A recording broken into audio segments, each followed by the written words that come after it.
16, it's not because he has answered me, but I reflected back on the things, the situation I went through years ago, how he came forth for me. So why should I betray him? Why should I become like Judas? Among the 12 disciples, if there was anybody that was not qualified to be part of them, it was Judas. But Jesus still brought him in. So when they have abundance, he enjoyed with them. But there was a time that they needed to betray, to kill the master, to crucify him, and they needed just somebody. And Judas made himself available, and he betrayed the master. See, at times some things that keep me going, like I've said, is not because he has given me what I wanted, but I've come to realize that I should depend on him no matter what. So even when I pray to him and he keep quiet, it's an answered prayer. Because my life ought to rely on him. Hopeless situation. And when this was done, you know what happened? The man of God, he prophesied and he spoke. He said, throughout this period, the food that you have will not go dry.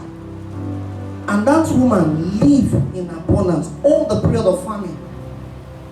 But you know, as time goes on, the man of God realized that there is something that this woman does not have.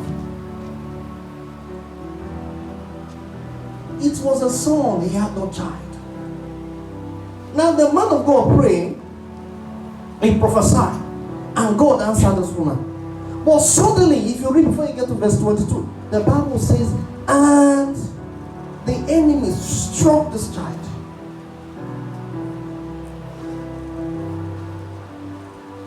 And I look at this woman carefully. What was the first thing she did? Another hopeless situation. The only thing God gave to her after the encounter with the man of God, the devil came, wanted to steal that joy. The boy said, I said, my head. The next thing was, the Bible says, and he told the servant, say, prepare the donkey for me. She knew where she got that child. So when you have a job and suddenly you lost that job, who gave you that job in the first place?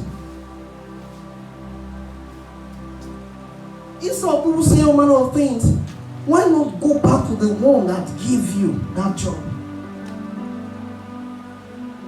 Now you have some issues in school, and they are saying, if you don't do this, do that, why not go back to that same God who helped you to get admission to that school? That was what that woman did. She remembered, and she went back to the man of God. Because it was God that gave that child in the first place. That's why I'm talking to you right now. Whatever God gives to you, the devil cannot collect it.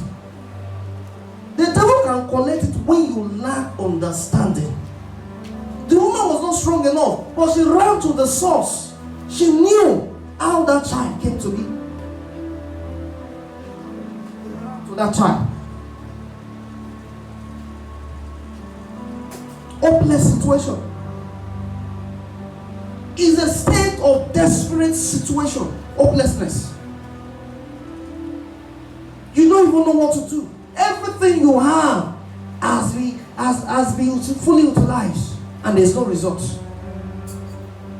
So the Bible talk about the woman with the issue of blood. What I'm talking about that woman. That woman had everything. She was rich. At least enough to sustain her. But the time came, the Bible says that everything that she had, she lost. Because of an hopeless situation. And she was desperate. To an extent that when she had Jesus was passing, she said, if only I could.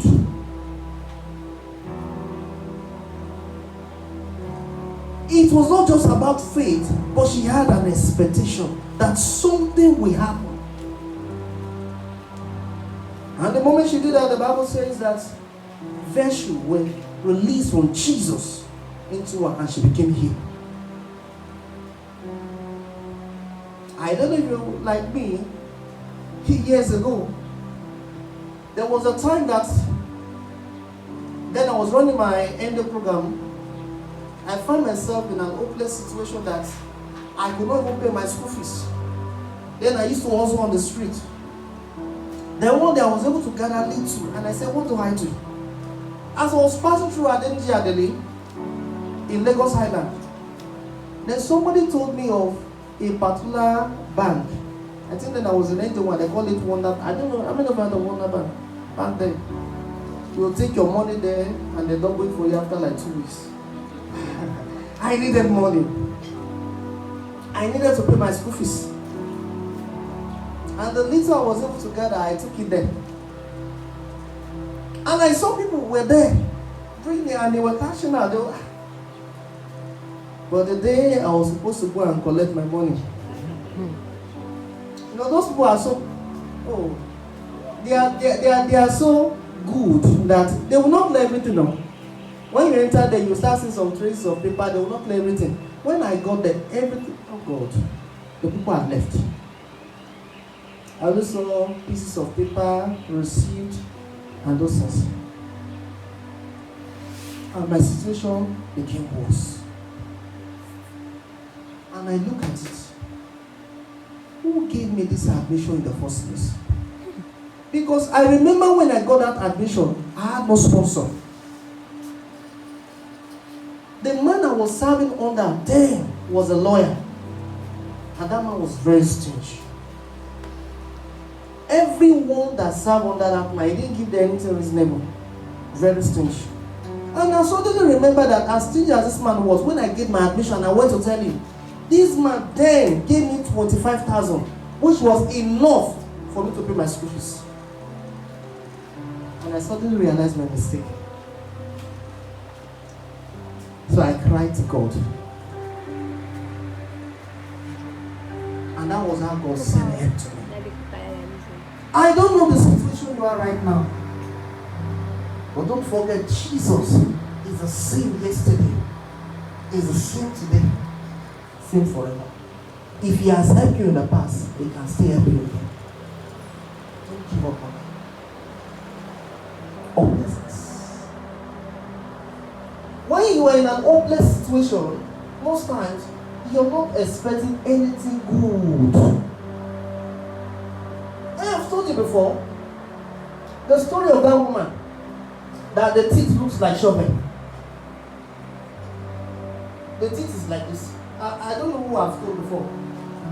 And in case you doubt me, how many of you know Ronaldinho when he nearly started? You see the shape of his teeth. How many of you know Ronaldinho then? See the shape of his teeth. That was how that teeth was. But this woman was faithful with God. She was an usher. She would come to church. She would do the work of an usher, clean everywhere. And there was a man that was praying. And I will tell God, God, I need a good wife.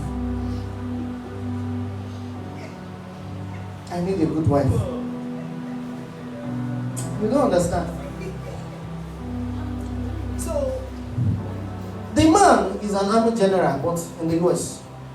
So he came to the church, he saw the pastor in the office, and he was telling the pastor of his challenge. He said, well, I'm a military man, but I need a good wife. And the pastor said, well, from now, you know, you always want to give the best to those kind of people. Not knowing the mind of God. He said, well, from now, we don't have anybody available. But the man said, what about that one I saw? The moment the man made reference, the pastor laughed. And the pastor said, did you see in there, did you see the teeth? I'm praying for somebody, God will favor you. Amen. You know what the man said? He said, I'm a very tough man. I'm a military man. There are times I am coming back from the office depressed. But I need someone that can put a smile on my face. Because the woman does not need to